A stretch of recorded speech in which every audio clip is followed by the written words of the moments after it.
حضوریشان در اداره دولت تا پایان مبارزه کرد و این تلاش الگوی شخص بی‌نظیر است.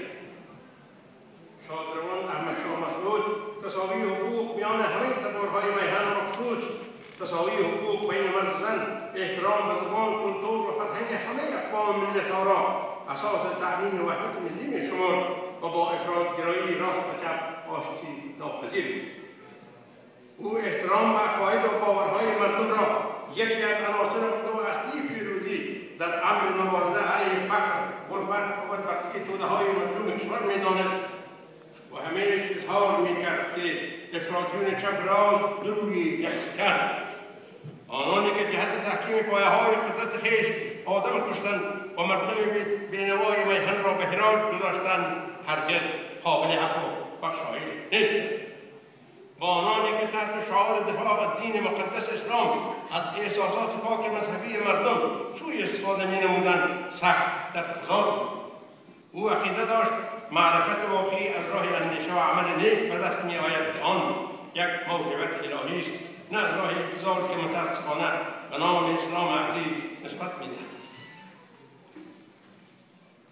مسعود شهید با صراحت بیان می‌نمود که مرتدان واقعی کسانی اند که اعمال و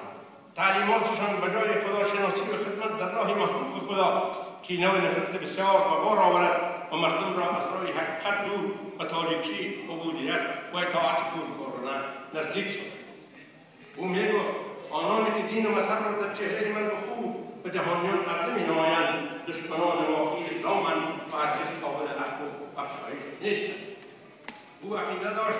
بنیانگذاری فردایی که در آن همه فرزندان افغانستان با اتکا و ارزش‌های عالی دینی، تاریخی و فرهنگی خویش هم آهنگ با دانش و رشد جامعه ترقی نقش بازی کند امر اجتناب ناپذیر است.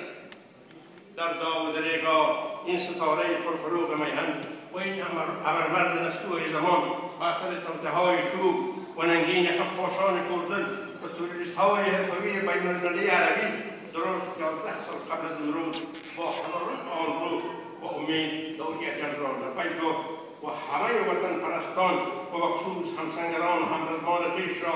در سوی نمود خود باطل قومی دعوت کرد. روان شاد و راهش پر رهرو بود.